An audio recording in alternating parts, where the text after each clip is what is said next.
And the first and second verses, 18th chapter of the Gospel of John. When Jesus had spoken these words, he went forth with his disciples over the brook Cedron, where was a garden, into the which he entered, and his disciples. And Judas also, which betrayed him, knew the place, for Jesus oft-time resorted thither with his disciples.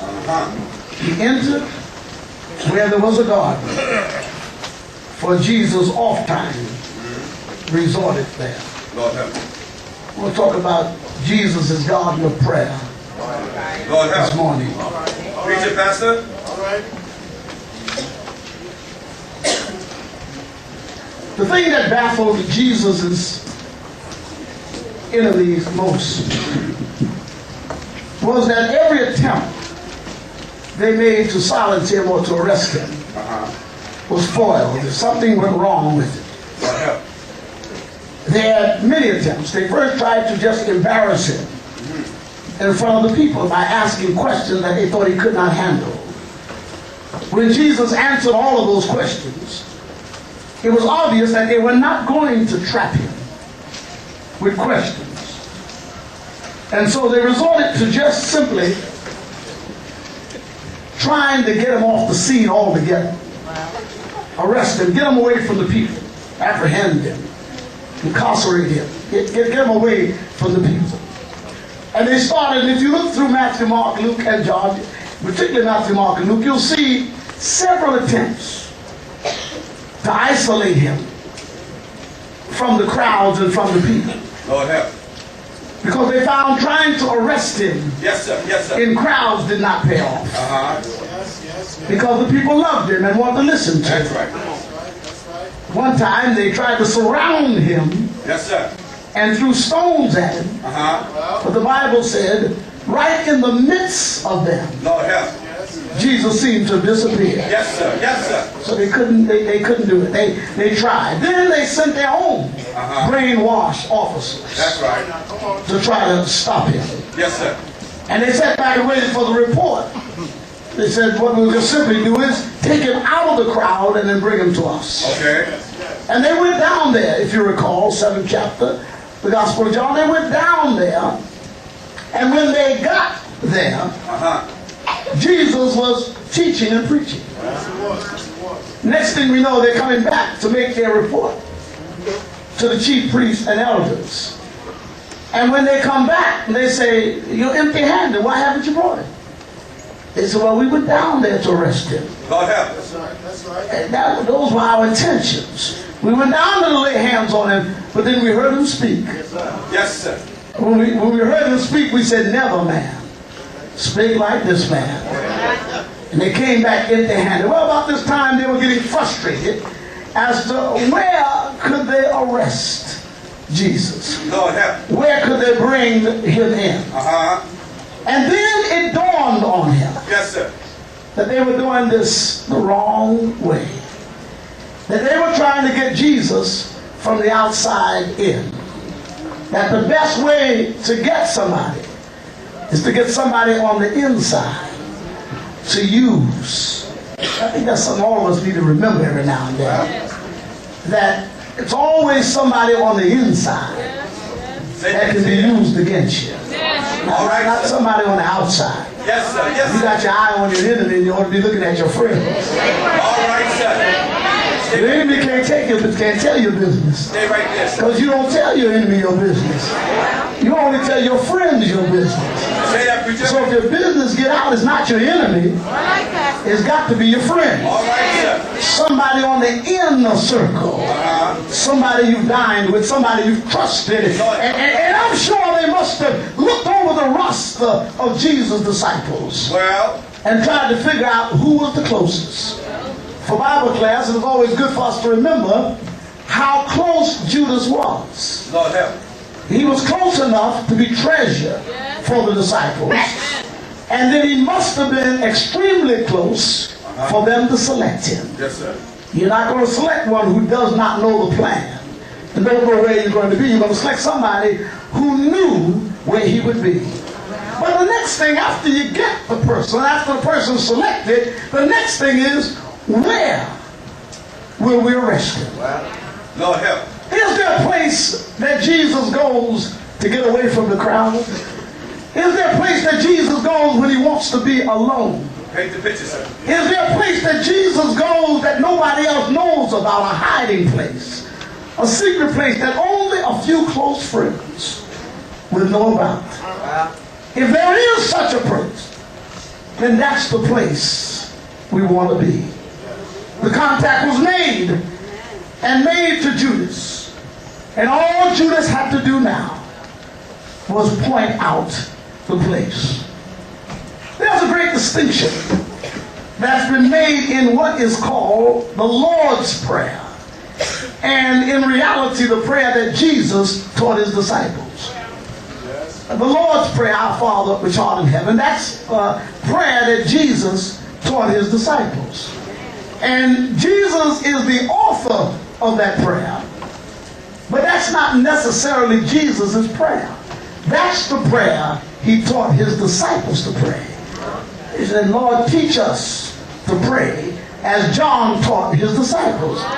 Jesus said, when you pray, All right. say, our Father which art in heaven, hallowed be thy name, thy kingdom come. When you pray that you be forgiven for your trespasses, just as you expect to be forgiven when you trespass and others trespass against you. When you pray this prayer. But there are other examples of Jesus' prayer, and prior to this 18th chapter, we've got the one in the 17th chapter, when he simply lifts up his eyes to his Father. So, Father, the hour is come. Glorify me now at this time. That prayer. And you notice the beginning of the 18th verse, it says, the first verse, very clearly, when Jesus had spoken these words, or when he finished his prayer. He had been in agony and he had prayed, but this prayer was for his disciples. Lord, make them one, as we are one. Lord, keep them together for the unity, the unifying of the church, and for what they've got to do. Let them have the same kind of relationship as you and I have. This is the prayer that he prays outside of the garden. Wow. But then in the 18th chapter is where we are this morning. Lord help. Jesus spoke these words. Say a word, sir. When he finished this prayer, the Bible said he went forth and entered into a garden. Wow. The prayer that is offered outside of the garden is for his disciples' unity. The next one will be for himself. And this prayer will take place in the garden. Wow. Hence the focus of attention is not just upon what Jesus does, but where he is. He is in the garden. The garden which Matthew and Mark identifies as the Garden of Gethsemane. Now this is important because there are only two gardens of significance in the Holy Bible. Only two. Read the Bible and you'll find there are many mountains named in the Bible. There are many valleys named in the Bible. I can stand here and talk of the valley of Sore, the valley of this, the valley of dry bones, and so on like that. There are many towns named where Jesus went. There are many places where he went. But only two gardens of importance. There are vineyards, wine presses, and they're labeled, but only two gardens. Wow. One is the Garden of Eden, and the other one is the Garden of Gethsemane. There is a great difference in these gardens simply because, and if Milton is right, Milton wrote about paradise lost and gained, and if Milton is right, then Eden is paradise lost. And then if he's right, one can accurately claim Gethsemane as paradise reclaimed. Because in Eden, man was disobedient.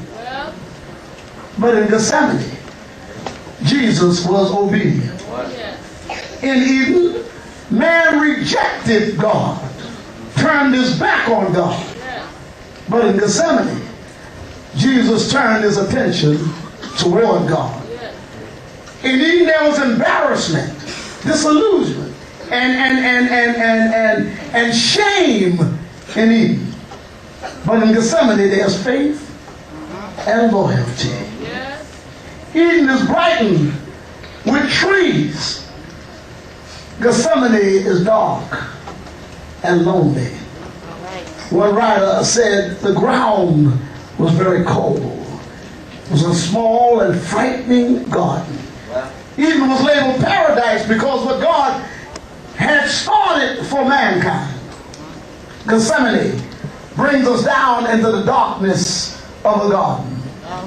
Eden, we have selfish faith. In these two gardens, it is only right that if human beings are going to be restored to God, another garden would be used. Now we pick it up. And the enemy have gathered and they have surrounded. Lord help. And they've centered on Judas. Preach your word, sir. Judas, some writers said destined, one trusted, one loved, one befriended by Jesus. It's frightening when one thinks of how close a traitor can become.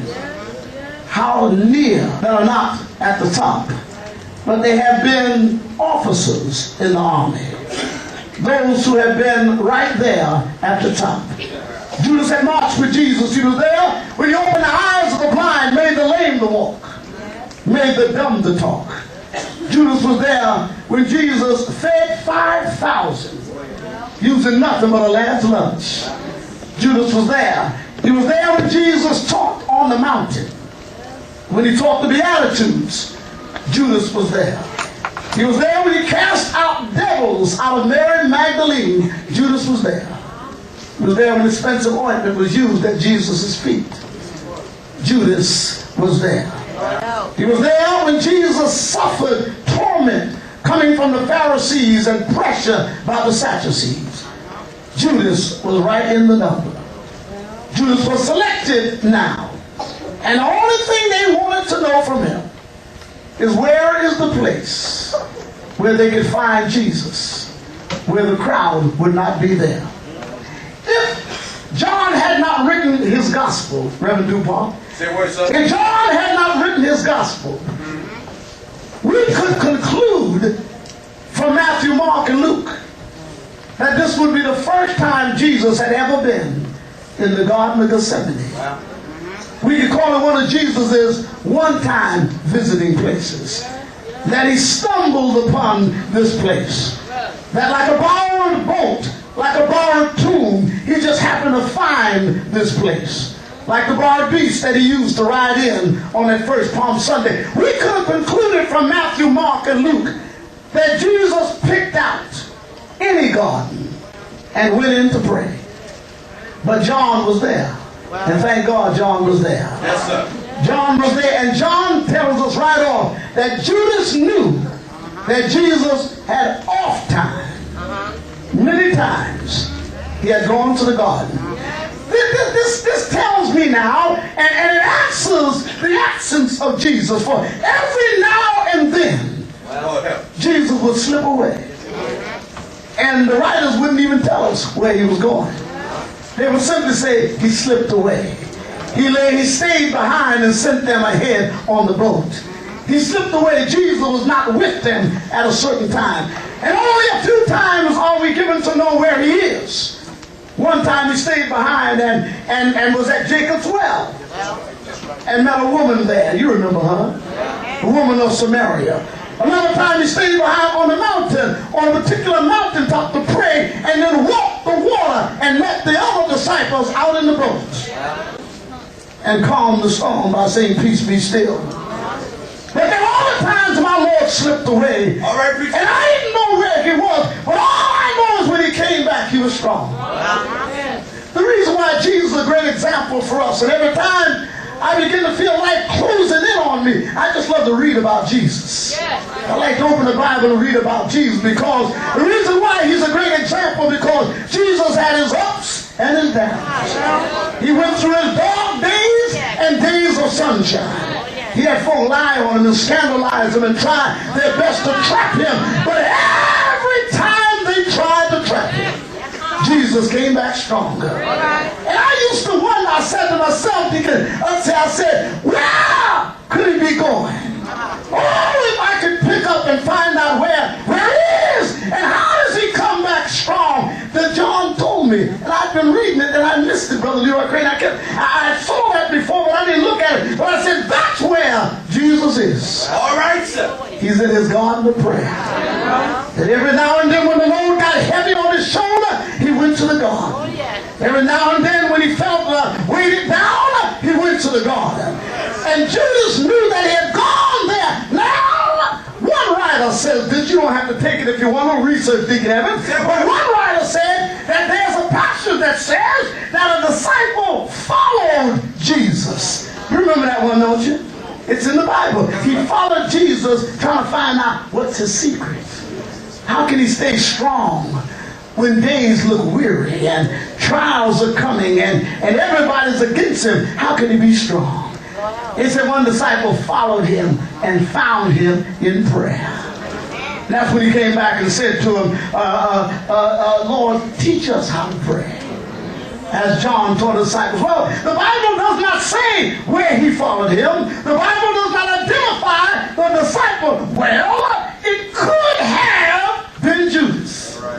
Just going a little bit here this morning, putting a few things together here. This is the way we do it in seminary. You don't have to worry about this. This is how we do it in seminary. That's how we put together. The Bible doesn't identify, so one can imagine that Judas became curious as to where Jesus goes. That's one thing. But now take this one home, Sister Sandy, Deacon Sandy. Y'all take this one home. I like your hat, Sister Sandy. Take this one home. Take this one home with you. Take this one home with you. And the one that I want you to take home right now with you is the fact that since it doesn't say that, either he was curious about prayer or Judas was looking for a place where Jesus could be alone. Because he had already met with the enemy. Can you imagine this? Let's look at it this way. Can you imagine this? Enemy kept on saying, Judas, where can we arrest him?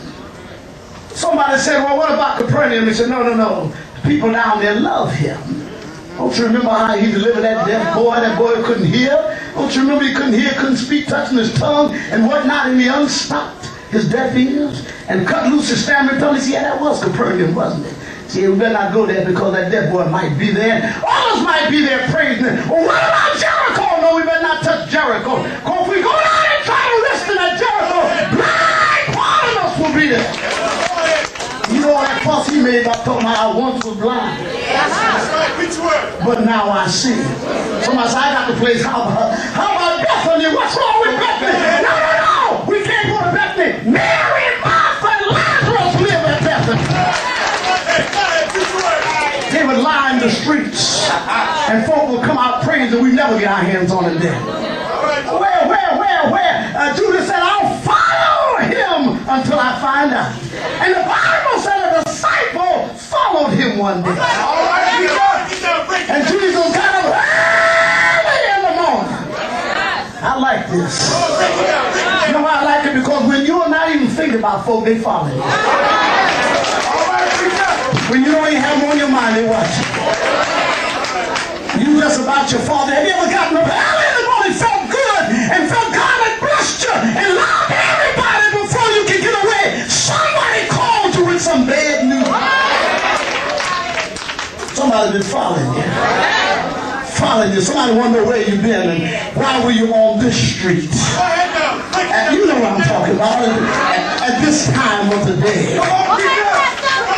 I think it's bad when folk live to catch folk and things, don't you? I think that's bad. I think it's bad to live like that. Living your life to catch somebody in something else.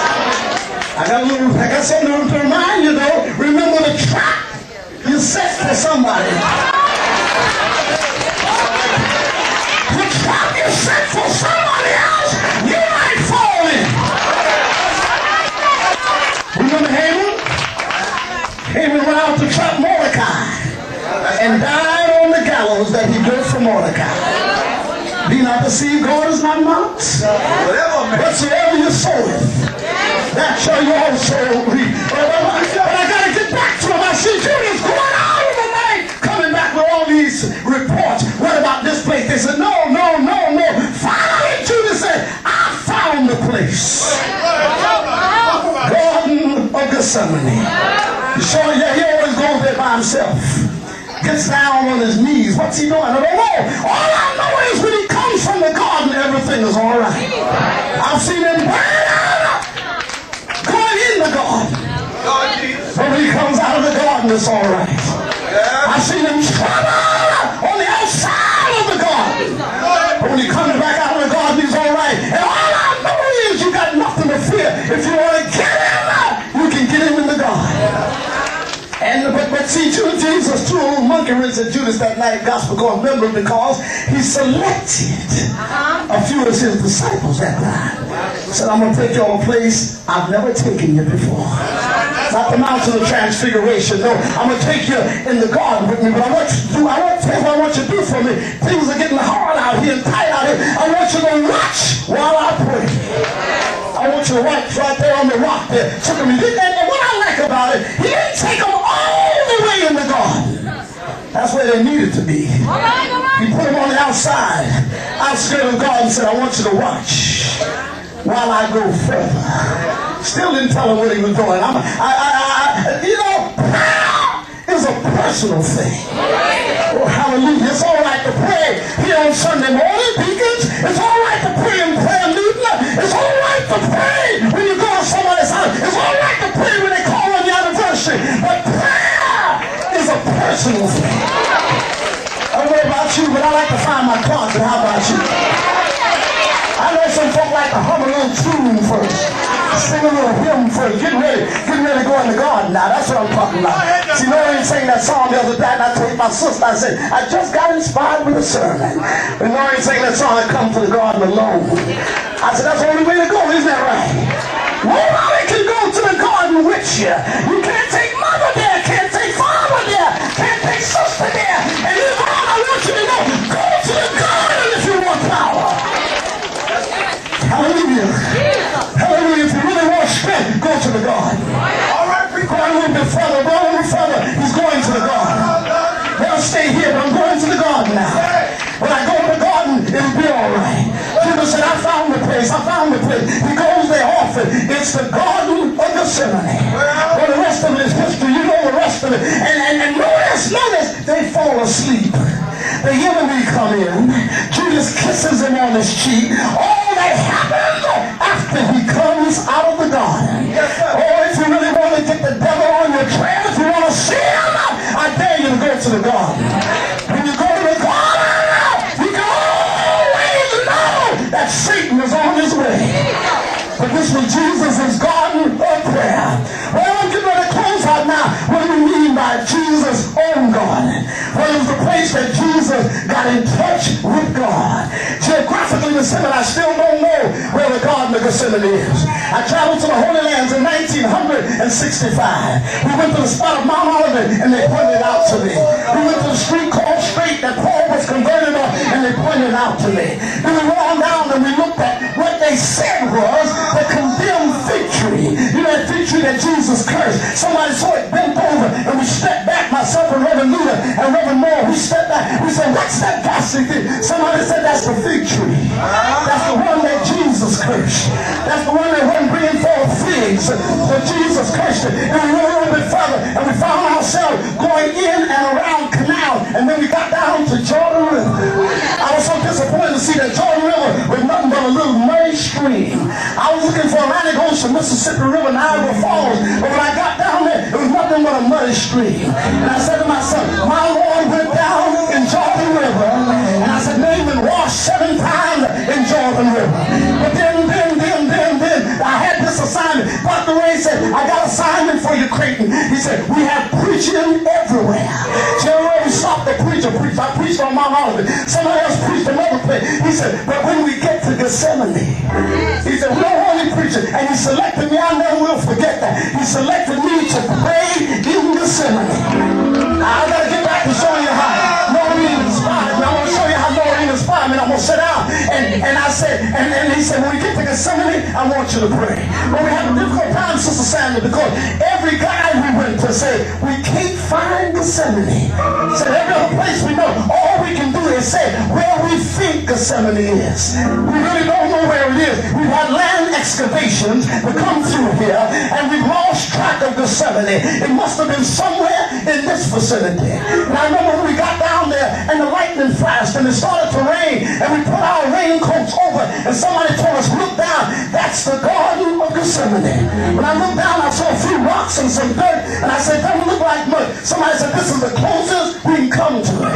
So we got down there, Dr. Ray said, Crayton, I want you to get on your knees, and I want you to pray in Gethsemane. Now, I really don't know whether that was spot, but when I got down, I said, Lord, I thank you that you brought us from a mighty long way.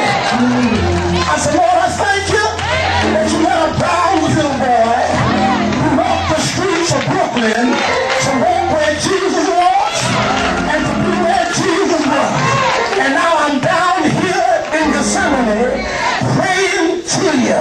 Well, when I got through praying, we all felt all right. I never will forget a sister, she's dead now, but she started shouting in Gethsemane. And when she started shouting, somebody tried to hold her, and the person who tried to hold her started shouting. And the next person tried to hold them started shouting. And I saw spiritual electricity go through the garden there, and somebody said, this must be the garden. We found the garden. Well, I'm closing now. I come to tell you, I still don't know where it is. Not geographically, but I want to tell you that in my life, I've found many gardens. My mother never went to the Holy Land, but she found the Garden of Gethsemane. Some of you have never been to the Holy Land.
don't feel right, go to the garden.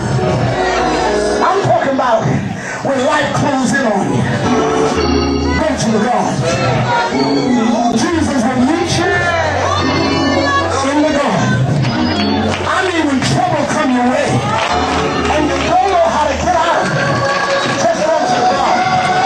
I love to go to the garden. The reason why I like to go to the garden, because Jesus will meet you. He'll meet you in the garden. He'll hold your hand. He'll guide you. All power.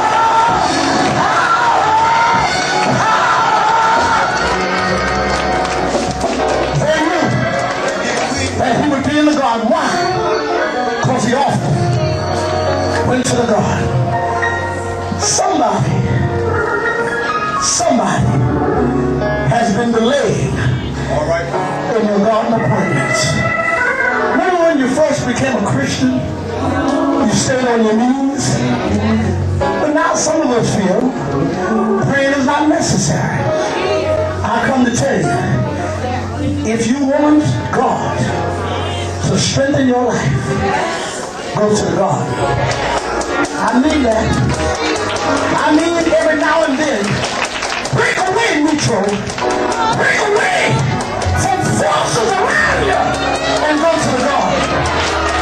Break away from trouble and go to the garden.